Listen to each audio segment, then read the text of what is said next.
Hola a todos, a todas las personas que nos ven en este día.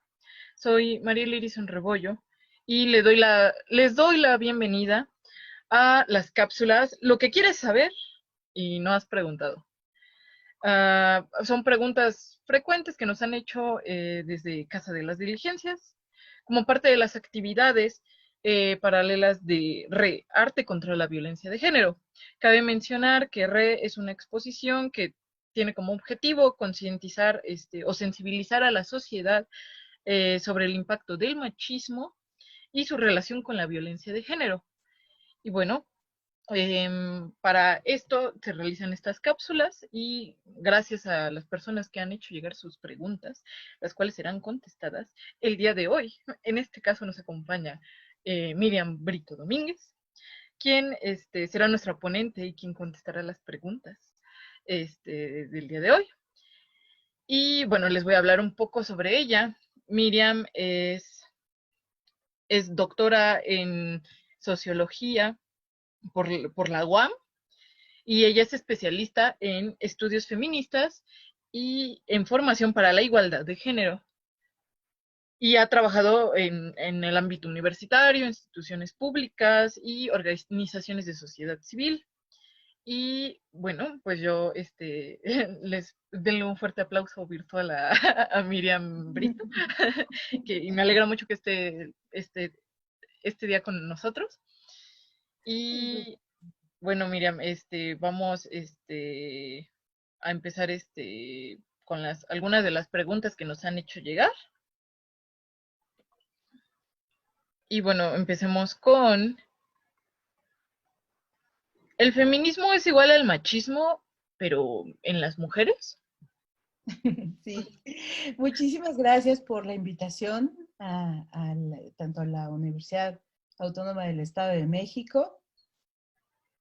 Muchísimas gracias por estar acá conmigo y invitarme acá a estar con ustedes. Nada más una aclaración porque de verdad es un tema de ética personal. Tengo estudios de doctorado, pero soy maestra. Mi grado es maestría. No soy doctora, ¿no? No, eso es siempre importante. Tengo estudios de doctorado, pero soy maestra. Okay. Ese es el grado. Porque eso es bien importante, el tema de la honestidad profesional.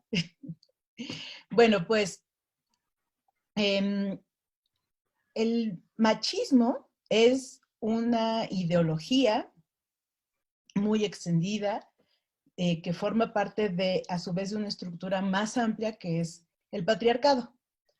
Y ambas, digamos, lo que tienen en común es la creencia social profunda, culturalmente extendida, aunque tiene diferentes manifestaciones, de que los hombres son superiores a las mujeres.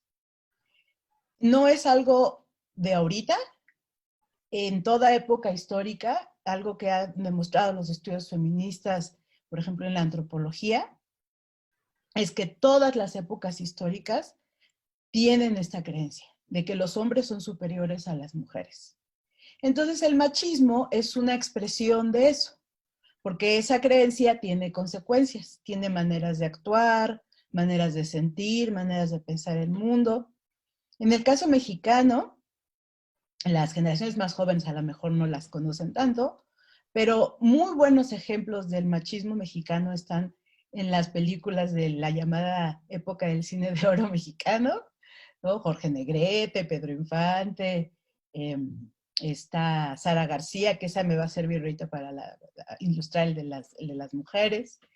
Entonces, esa es la creencia, o sea, el machismo es eso, es esta profunda creencia en que, profunda, pero muy profundamente arraigada, de que los hombres son superiores a las mujeres, de que las mujeres están para servir a los hombres de diferentes maneras, en términos desde atenderlos, hacerse cargo de ellos, cuidarlos, en términos personales, en términos sexuales. Finalmente, la pornografía es una extensión, y la pornografía y la prostitución es una extensión de esa misma creencia. O sea, hay mujeres que están para satisfacer mis deseos y mis necesidades sexuales, y eso es el machismo. El feminismo no tiene absolutamente nada que ver, pero sí es el cuestionamiento también profundo, con muchos argumentos políticos, éticos, científicos, para cuestionar esta creencia que pretende justificar y que ha pretendido justificar que los hombres son superiores a las mujeres. El feminismo nace como una crítica ética política hace ya 4 siglos. A mí me gusta mucho tomar como referente el texto de Marie Bourdieu, es una filósofa francesa, que escribió sobre la igualdad entre los hombres y las mujeres. ¿En qué año creen? 1622. No, el feminismo no nació ayer, no es una moda, ni siquiera es lo que conocemos más cercano de los años 70. Y estamos por cumplir 4 siglos dentro de 2 años de ese texto. Entonces, el feminismo es esto, es una crítica, por eso es feminismo tan incómodo, porque es una crítica con todo lo que ha tenido a la mano, como es es una hija propia de las sociedades modernas, y aunque siempre ha habido mujeres que han cuestionado la desigualdad en todas las épocas históricas, la injusticia, pero es sistemáticamente exitosa porque usa argumentos racionales, científicos, éticos, filosóficos, políticos, muy, muy, muy, muy fuerte, que además hoy día pues está extendido en todos lados y en todos los lugares.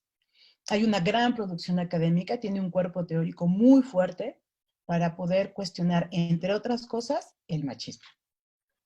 Entonces, pues, sí tiene una relación en el sentido de que el feminismo cuestiona de manera muy exitosa al machismo y hasta las prácticas que se desprenden del machismo, las creencias que se desprenden del machismo, pero definitivamente no son lo mismo. Muy bien. Y en ese caso, ¿se puede ser hombre sin ser machista? Ay, ese es el deseo, esa es la petición a los santos reyes. Ese es el deseo que les pedí, que dimos todos los días a las estrellas. Por favor, que cada vez los hombres se cuestionen su machismo y que lo puedan ir desarticulando, desenredando, desmenuzando, deshaciendo, desintegrando. No, ese es el deseo. Por el momento es aún todavía muy complicado porque el machismo está introyectado, metido en los hombres desde la crianza. O sea, cuando nos reciben, ¿no? Nacemos, ¿no? Que nos reciben con esa bolita de carne que somos al nacer. Lo único en lo que se van a fijar es en nuestra genitalidad, nada más, o sea, no hay más que eso para decir, este es niño y este es niña. Y entonces todo el sistema social se va a encargar de formar niños y niñas. El problema es que lo van a hacer con base en ciertos valores, en base a ciertas normas que se consideran normales, naturales, que tienen una historia de cómo se formaron así.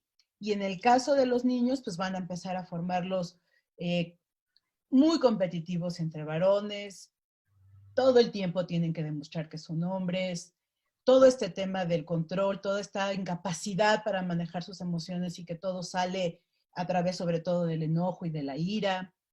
De la misma manera nos enseñan a ser mujeres, ¿no? Ser niñas y a ser mujeres, ¿no? Más desde la obediencia, de las niñas bonitas no hacen esto, de las niñas bonitas no rezongan, ¿no? De las niñas bonitas, y así, o sea, así nos van enseñando, o sea, deje esa muñeca, chamaco, que usted no es maricón, por ejemplo, ¿no? Ay, mira qué buen te traje esta muñeca, mijita, mira qué bonita está, ¿no? No, pero mamá, yo quiero jugar con un carrito, con un cohete. No, eso es de niños. O sea, en estas cosas de la crianza, desde que nacemos, desde el momento en que llegamos al mundo como una bolita de carne, nos van a ir introyectando esto. Entonces, el molde es muy difícil, es muy duro, es muy estricto, porque además estos son mandatos de género que se pagan costos muy altos por no cumplirlos.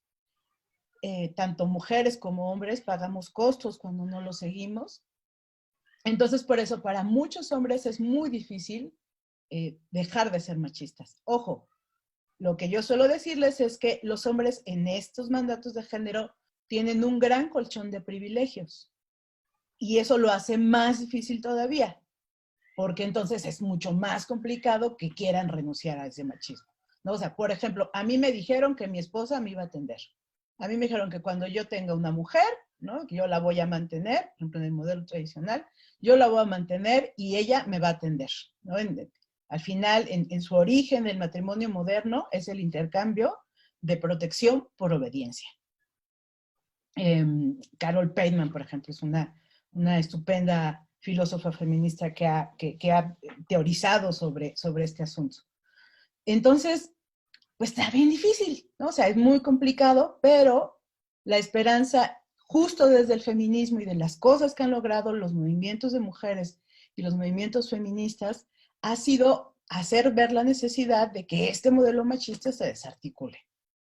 Y ya hay varones que ya están trabajando en ellos, pero lo que dicen pues los compas que trabajan con hombres, que hacen grupos para hombres, pues es que no quieren ir.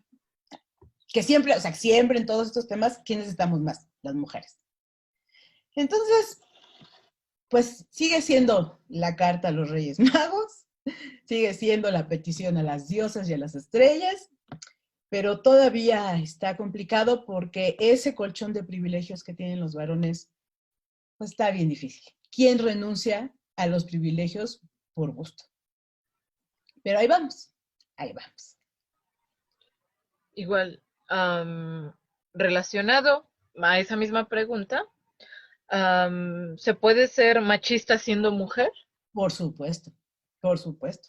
Sara García sería un buen ejemplo de la época del cine negro mexicano, pero por supuesto.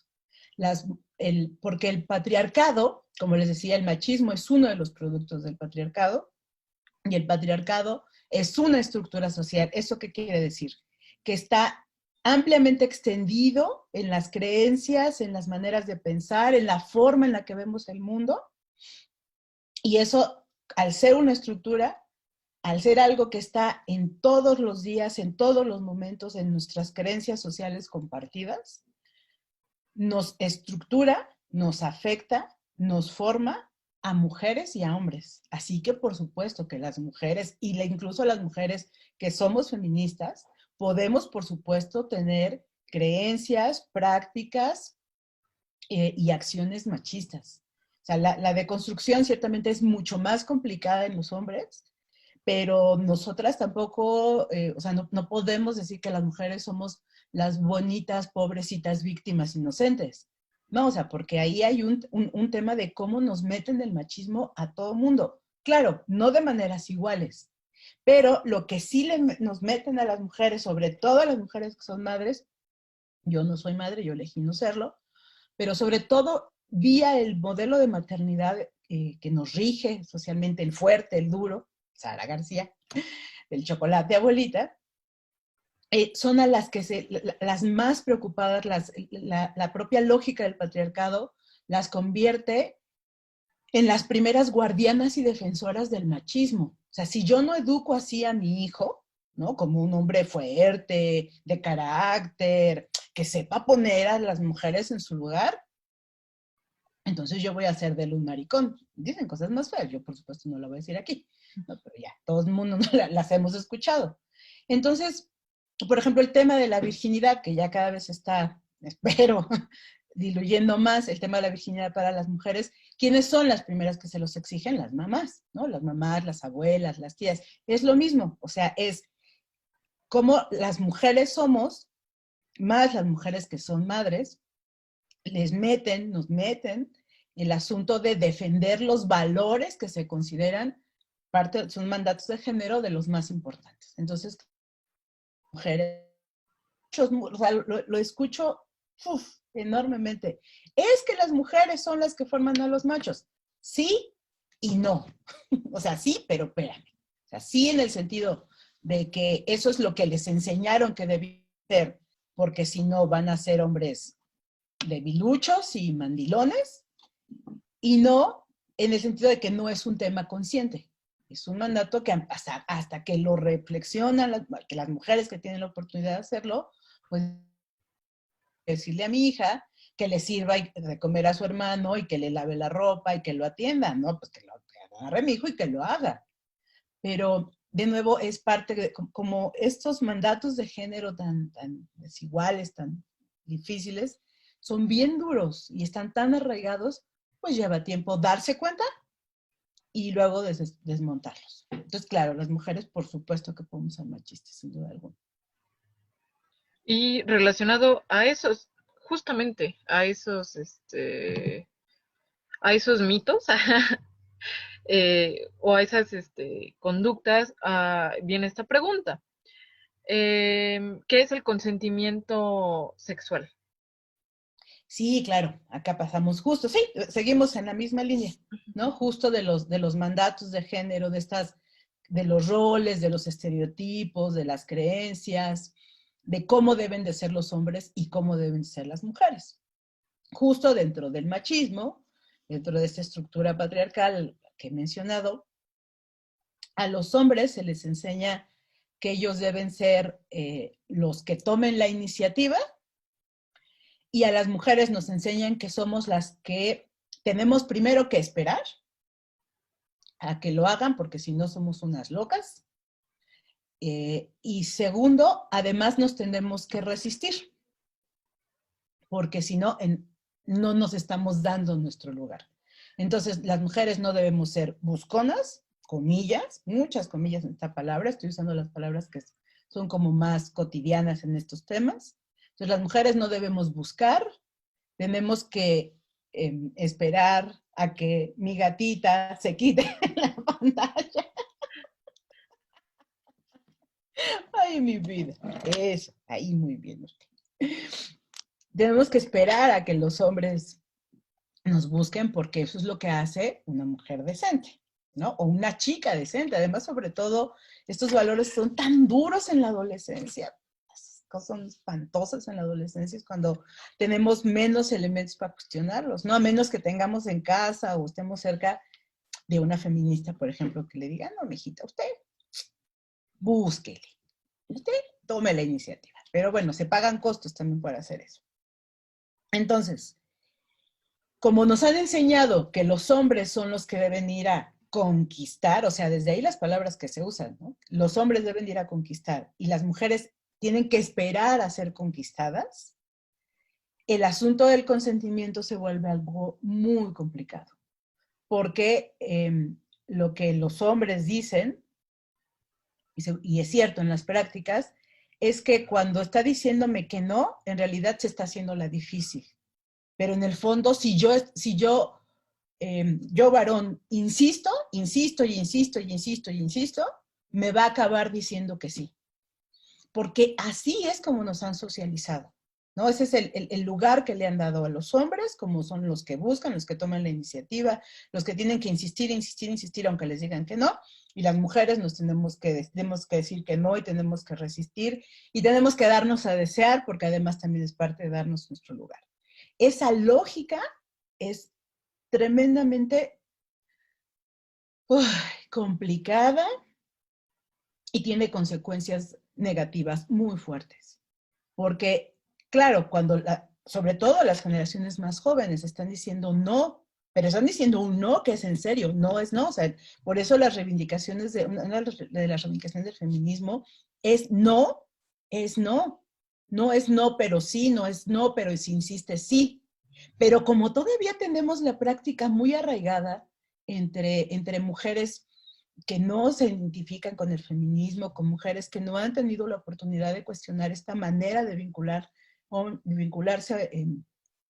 amorosamente, eróticamente entre hombres y mujeres, pues entonces por un lado están todas estas mujeres y el feminismo que está diciendo no es no y tienes que aprender a respetarlo y no debes de insistir y debes de respetar ese no, tu varón.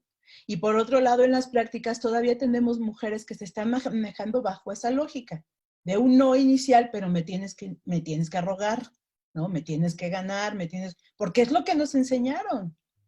Entonces eso hace que el tema del consentimiento se vuelva muy complicado. Para no ir demasiado lejos, o sea, parte de los problemas cuando se denuncia una violación de los cuestionamientos que vienen desde las autoridades judiciales, pero es que tú le dijiste primero que sí. Entonces, lo que las feministas decimos, y después tenemos derecho a decir que no, si hay algo que ya no nos gustó, que ya no nos latió, que algo no nos vibró chido, pues es no, y que tendría, no o sea, entenderíamos que se frustren los varones, pero tendrían que respetar ese no. En todo momento se tiene que respetar ese no. Lo mismo tiene que ser del otro lado. O sea, a lo mejor hay un varón que de repente se saca de onda y dice, no, ¿sabes qué? La neta, no. Y también, pues, la frustración que puede haber del lado de las mujeres, que luego también dicen cosas re feas, ¿no? Les pueden llegar a decir que eres maricón o qué te pasa. Entonces, pero el problema de fondo no somos en sí los hombres y las mujeres, sino esta manera en que nos han enseñado a que los hombres tienen que estar, además, disponibles sexualmente todo el tiempo, tienen que ser los activos, tienen que ser los que buscan, tienen que ser los que insisten, tienen que ser los que conquistan, y nosotras ser territorio de conquista, pasivas, dándonos a desear, diciéndoles que no, pero sí. ¿El consentimiento qué tendría que ser entonces? Que si en algún momento digo no, lo respetes. Si yo como mujer en algún momento digo no puedo, o sea, pude ya haberme quitado la ropa, pero si algo no me late, algo me brinca, o sea, lo que sea, es, lo siento, pero no, me voy a, y es más, ni lo siento, ni me tendría que disculpar, pero bueno, me visto y me voy, y que no haya consecuencias de eso. Y lo mismo también nosotros las mujeres respetar a los varones que en algún momento, por X razón y lo que sea, digan no. O sea, tendría que ser un respeto a ese no y no seguirnos creyendo el cuento de, eh, de que sí, pero no, pero no, pero sí. No es no y lo tenemos que respetar. Eso tendría que ser el consentimiento. Explícito. Y hablarlo de manera explícita. Y bueno, ahora voy a arrojar, en este mismo tema, voy a arrojar dos preguntas porque siento que están muy relacionadas a todo Claro que este sí. tema del consentimiento. La primera es, ¿qué es la revictimización? Y la segunda es, ¿por qué el amor romántico es machista? Ah, sí, claro. Ese es el nudo, además. El nudo, el amor romántico. Mm. La revictimización, generalmente el término se usa para el caso de, en primero las mujeres, pero bueno, cualquier persona puede ser objeto de revictimización, sobre todo en las instituciones públicas. Cuando una mujer va y denuncia violencia, o sea, puede ser, o sea, violencia doméstica, violación, en fin, cualquier delito, por ejemplo, en términos sexuales, que son los más cruentos, y llega y lo cuestiona, perdón, llega y lo denuncia, quienes le reciben, por ejemplo, el Ministerio Público o quienes son los primeros respondientes, como se les llama también, que es la Policía Preventiva, y que luego llegan al Ministerio Público, lo que hacen es empezarles a decir, uno, que les cuenten qué pasó, entonces tienen que revivir lo que les pasó una, dos, tres, cuatro, o sea, todas las veces que a los señores o señoras policías o ministerios públicos se les ocurra preguntarlos, porque además recordemos que la lógica judicial es estarte preguntando todo el tiempo para ver si en algún momento caes en contradicciones. Entonces, en el caso, por ejemplo, de los delitos sexuales, eso es revictimizar. No se debe de estar preguntando y preguntando y preguntando. O sea, hay ya un protocolo, depende de los estados, pero hay un protocolo federal y hay protocolos en los estados. Y si no tienen los estados, tienen el protocolo federal de cómo se debe atender a las víctimas de violencia sexual. Por ejemplo, los niños y las niñas, hay un protocolo muy específico para eso. Entonces, cuando eso es uno, que les estén pregunte y pregunte, o que les empiecen a cuestionar desde su visión personal. Ay, es que mira cómo venías vestida. Ay, no, es que seguro este chamaco o chamaca, eh, ahorita estaba recordando que dijo una funcionaria municipal, no me acuerdo qué estado, donde asesinaron a dos jóvenes, que dijo, no, es que esas niñas eran ingobernables, que esto fue hace un par de meses a lo mucho. O sea, esos cuestionamientos personales, desde la visión personal del funcionario o la funcionaria pública que reciba a las víctimas de violencia sexual, por ejemplo, es revictimización. Entonces, hay ya un protocolo específico de cómo se debe atender. Y hacer esto, cuestionamientos personales, estarles pregunte y pregunte, cuestionarles. Hay cosas peores todavía, hay prácticas en los ministerios públicos, en la policía preventiva, que incluso son burlas. Es de no es cierto, o tú te lo buscas. O sea, son cosas espantosas, espantosas. Entonces, eso es revictimizar. Y eso, digo, yo estoy hablando, dando ejemplos solo de los primeros respondientes, que son policía preventiva y ministerio público, pero eso se puede dar en cualquier escalón del sistema de impartición de justicia. Que alguien le cuestione personalmente, que le diga no te creo, que se burle, que le insistan, que a ver, pero vuélveme a contar, pero a ver, pero ¿qué pasó? O, por ejemplo, que no den los servicios a los que tienen derecho quienes son objeto de violencia sexual, por ejemplo, no den que los médicos legistas, por ejemplo, también pueden revictimizarlos con las mismas prácticas horribles, o que cuando tienen que dar atención psicológica, que también puede haber revictimización ahí, o sea, es una práctica terriblemente extendida, porque antes se consideraba natural. Y justo porque se consideraba natural, pues por el modelo del amor romántico. Y si me permites, hermosa, voy a juntar ahí también esta, esta pregunta de los crímenes pasionales, porque también va junto con pegado.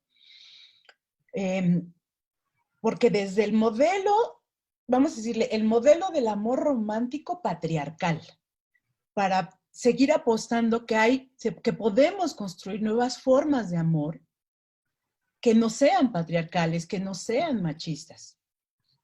Entonces, este modelo del amor romántico patriarcal es sumamente, sumamente violento, terrible, desafortunado y horroroso. Pero me explico por qué. Con lo que decíamos, lo que yo les comentaba hace rato, cómo nos enseñan a ser hombres, cómo nos enseñan a ser mujeres, qué mandatos de género, qué deber ser nos enseñan. Esta de los hombres tienen que ser feos, fuertes y formales, y son los que toman la iniciativa y son los que van a conquistar, y las mujeres somos las conquistadas, debemos ser sumisas, debemos darnos nuestro lugar, debemos de hacernos el rogar, tal, tal. Ahora ahí viene la otra. Ya, las dos niñas ya pasaron por aquí.